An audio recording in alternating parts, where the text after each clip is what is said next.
I am so excited to introduce everybody to Jody Hedlund, a inspirational fiction writer. She's written over 25 books. Jody, thank you for joining us today. Yeah, thank you for having me. So now, can you tell us a little bit about your background?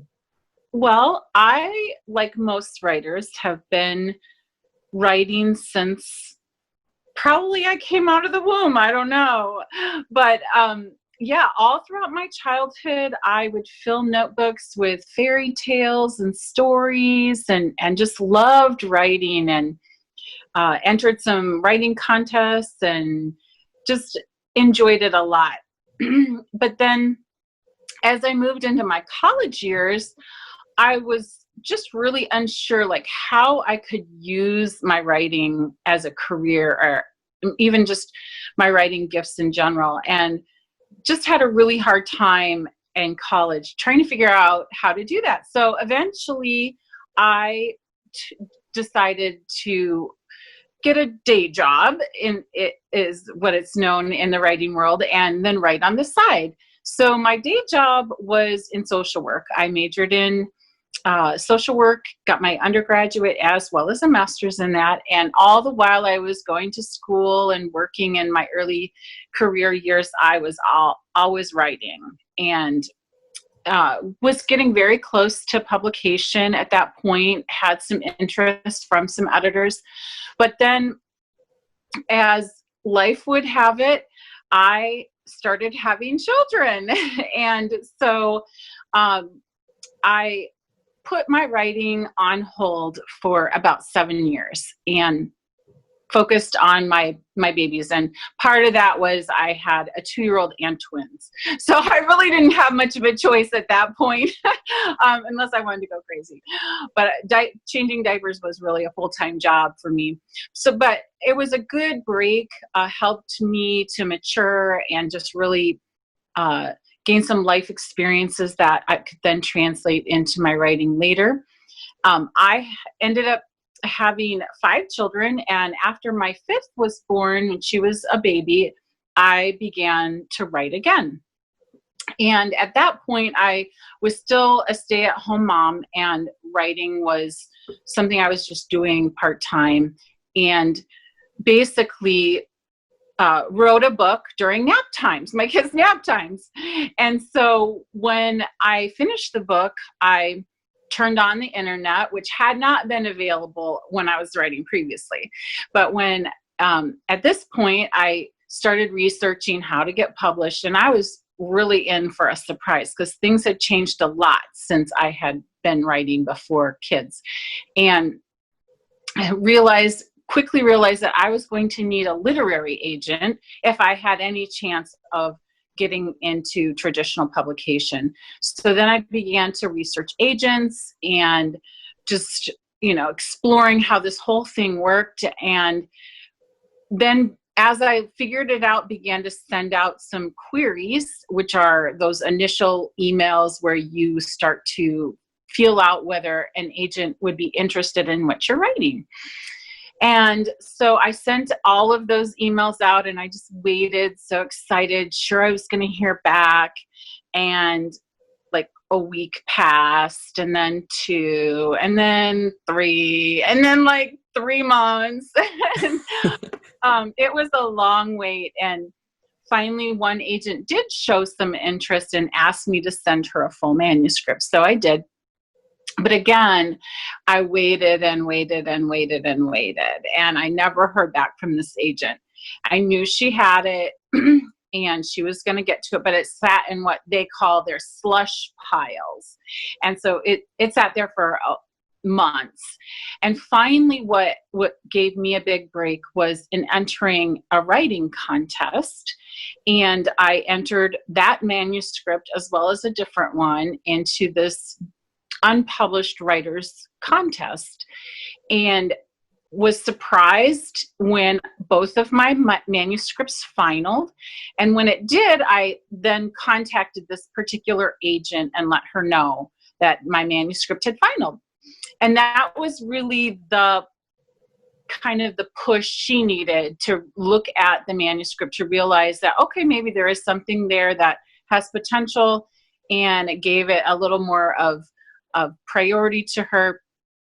And so within a weekend, she read it, offered me representation, and then 3 months later was able to get a book contract for me, a 3-book contract. So that was kind of how I broke in it. But it, a lot of writers know it takes a great deal of patience and perseverance and just really sticking to it. And while I was waiting, one of the things I did was I just kept on writing. Well, I'm glad you stuck through, and like we said at the beginning, over 25 books. I mean, and that's one of the things I really love about your books is you have such a broad range of settings and topics, and so kind of what categories are your books classified in? Well, I write under the umbrella, like you said, of inspirational fiction, but within that, I'm focused primarily on historical novels. And within historical, I have a few categories as well. So most of what I write is considered historical romance, and it's geared toward adults, and it's, like you said, kind of a wide spectrum of time periods. I have some set in the 1700s, some in the 1800s. Most of it is in the 1800s. And I have some standalones and I have some series. So that's my historical romance. Then I also have a category that's just historicals. And that is slightly different, what we call biofiction. So it's sort of like a biography, but fictionalized. And so I have a few novels like that are based on real people, and I've taken some liberty, but what I've done is I've shared their story. And even though it's not considered historical romance, I have focused on the couple's romance and how it develops. So it still is romantic for those who like that, the romance genre. They would still enjoy that, but it is a little more detailed and a little bit more historically based than some of my other books. And then finally, I also write young adult historicals set in the Middle Ages. And I have several series that are geared toward the YA younger readers. Those novels are a little bit sweeter, a little bit shorter, a little bit more action-packed, but still I have a lot of adult readers who also like them. So those are the 3 different categories that I would say right now that I've been working on. Nice. Yes, I've read the Noble Knights series in your young adult, and I'm not a young adult, and I do enjoy them. Yeah. Yeah. So now, where do you get your story ideas from? Well, I think that I draw from a lot of different places. When I'm writing my adult novels, whether that's the historical romance or the biofiction, I do read a lot of biographies, because even if I'm not using the biographies and basing the story off of that, I still tend to draw inspiration from real people and real events quite often in my stories. And so I do tend to read and glean lots of ideas from those biographies. I also gain a lot of ideas as I research. So, for example, when I was writing my Orphan Train series, there isn't a specific person necessarily that I based that off of. But as I was researching the Orphan Train movement and all of the different stories that I read about different people, I gleaned lots and lots of ideas that then I just brainstorm, keep a list of how I want to incorporate all of that, and then pull it together that way. So that's a huge part of how I get ideas, is just as I start digging into the research. But how did you come up with the Orphan Train idea? The in general, like Yes. Yeah. where do I come up with those big ideas? Yes. Well, that part of that process is brainstorming with my editor that I have at my publishing house. What we do is we look at, okay, what have I already written? What is a need in the market? What hasn't been done in a while? And what are readers interested in? And can I come up with a series or idea that might meet that need? And some of it is also partly what I might be interested in, but you know, as a writer who's wanting to meet my readers where they're at, I'm always looking at, okay, what kinds of topics are really something that people might be interested in, and not getting off track into things that people wouldn't care about necessarily, if that makes sense. Sure. Well, could you kind of give us a little description of some of the series that you've written? Sure. Well, as far as series go, one of the very first series that I wrote was called Beacons of Hope, and that one is about various lighthouses. Most of them are in the 1800s, when that was kind of the lighthouse era, the big time when lighthouses became prevalent. And so there are 5 books in that series that revolve around lighthouses in Michigan, because that's where I'm from.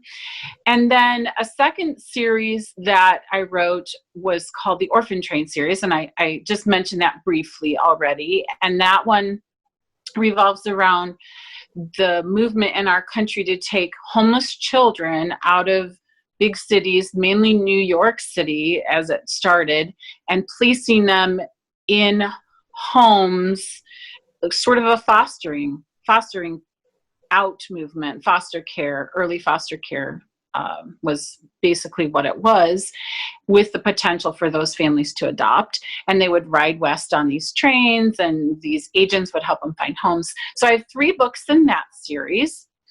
And most recently, I have a series about brideships, and that is centered around women from England who were struggling at that time because of a lack of eligible men to marry. So these women got on these ships and they were supported and provided for, and then they sailed over to British Columbia, which was an English colony at the time. And the men there were wanting women because the men outnumbered women 10-1 in the colony at the time. And so they were wanting to marry and have wives. So hence the ships were sent, and the women got off the ships, and the men greeted them and lined up to court them, and it was a really interesting time.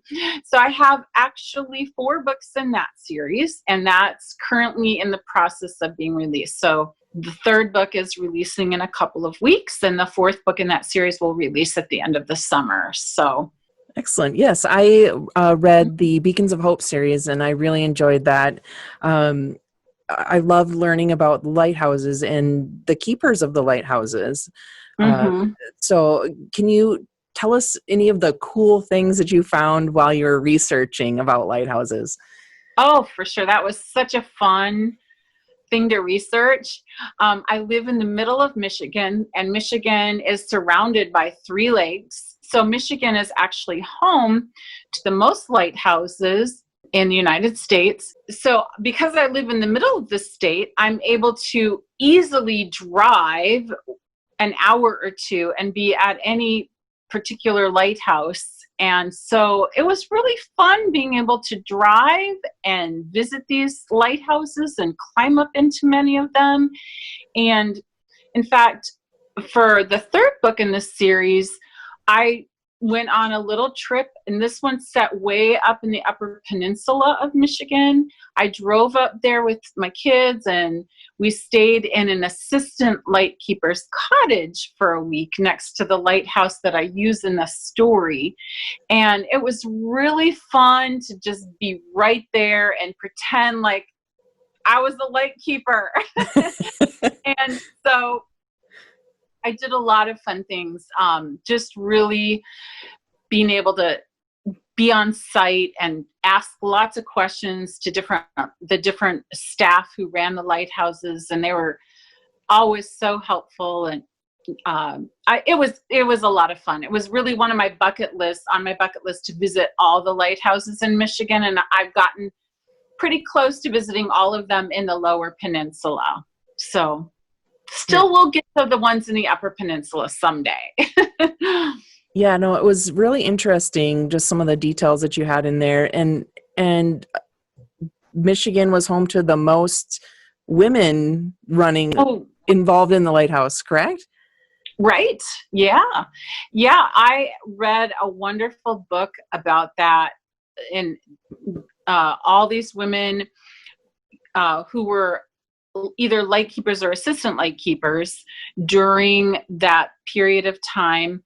So yeah, Michigan was home to the most women lightkeepers, and this book is a wonderful, it just has wonderful stories about all of these women. And so as I was reading that, I again pulled details out from these different women and their lives and the experiences they had, and tried to use some of that as I wrote these stories. And it was a really difficult, lonely life to be a light keeper. A lot of the lighthouses, especially at that time, were isolated from other areas. Some were on islands that were offshore. Some were on peninsulas that were away from other towns. So these light keepers often lived isolated lives. And so the women who were with them ended up being isolated as well, or their families. And in this particular era that I chose to set most of my lighthouses was also primarily before the Coast Guard was instituted or very big. And so the lightkeeper not only had the job, the 24/7 job of keeping the lighthouse in working order. I mean, they couldn't take a day off because they always had to be there at night to turn on the light. I mean, a lot of times they would rest during the day or work on projects, but they couldn't leave or have a vacation unless they found someone to keep the light going while they were gone. But in addition to those lighthouse duties, they also had to do a lot of rescue work. And that was very dangerous. A lot of them didn't have the same equipment that the Coast Guard later would have. And so they would have to go out in storms or when they saw a wrecked ship and try and go out and help. And so there were many records of deaths of lightkeepers doing that kind of a thing. So eventually the Coast Guard set up different houses in different areas close to the lighthouses. And so eventually that was phased out for lightkeepers to do that work. But originally that was a very dangerous job, as well as lonely and very time consuming. So yeah. And then in one of the books there was pirates. Is that something that was actually taking place back then? Yeah, amazingly, in my research of Michigan villains, there was actually a pirate who preyed on ships on the Great Lakes, and including Lake Huron and Lake Michigan and Lake Superior. And he would sail around and steal things and attack ships. So it's not just something you see on the oceans. There was really a real pirate who did that on the Great Lakes. And he was a villain, I believe, in the first book. And I actually had a book, and I still do, but that I use during a lot of my Michigan stories where I pull out real villains that lived during that time period. And so he was one I thought was perfect for this series. Well, yes. And then your third book in this series was based on a real kind of community bully. I mean, right. I mean, as I'm reading, I'm like, oh, this couldn't have happened. And then when I get to the author note, I'm like, oh my gosh, how horrible. I know. Again, just some of these early criminals got away with so much stuff, and yeah, it was amazing. There's most of my Michigan set books I pulled in inspiration from some of those early criminals, and it's just amazing to me the stuff that they were doing during that time. And yeah, in the third book, he was pretty terrible. Yes. Oh. I'm like, this only happens in the Wild West. Come on. Well, Michigan was considered the Wild West of the Midwest for a while because of all of this stuff that was going on. Yeah. Oh, and that's what I liked is how you pull real people in. The gal, I'm blanking on her name. Is it Carol? Caroline? Caroline, thank you. Mm-hmm. Yeah. Yeah. Can you tell a little bit about her story a little bit? Well, she was in the second Lighthouse book, and she is at a lighthouse down in the Detroit area. And at the time, the Detroit area was not obviously as well populated as it is now. So she was one that I based on a woman who took over caring for the lighthouse. I believe the real woman, her husband may have passed away, and she was there, and she wanted to be the lightkeeper, but because she was a woman, the inspector said she couldn't and made up excuses and basically was saying she was doing a poor job. Well, the people in the community knew otherwise, and they rallied to her defense, and she was and wrote letters to senators, and she was able to continue in that position and won the battle, I guess, against this inspector. So yeah, I sort of based my character in that second book on this real woman who was discriminated against and ended up being able to then eventually run the lighthouse. So kind of a cool story. They're all really cool, actually. And so I could possibly do a whole nother series on lighthouses in the future and have plenty of great stories. No, they're great. I really enjoyed them. And then Cecilia Carlson, how you found out she hated lighthouses. The third story I based off of a woman who despised lighthouses. Yes. And so the young woman in the third lighthouse, in the third lighthouse book, she's one who grew up in a lighthouse, but realized how dangerous and how hard it is. Her father died, in the line of duty, basically. And so she's one who resented it and wanted to get as far away from being a lightkeeper as possible.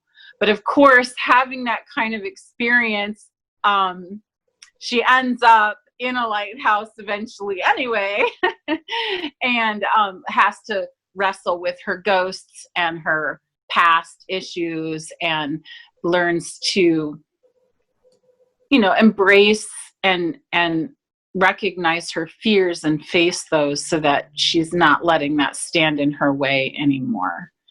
So yeah, I draw in all kinds of things with these stories, real people, but issues we all deal with as far as fear, and how do we overcome that?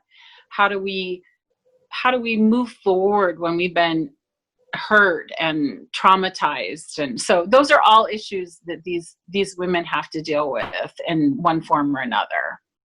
Yes. No, I really enjoyed the characters and some of their struggles that they dealt with, and very relatable in some cases. And right. yes.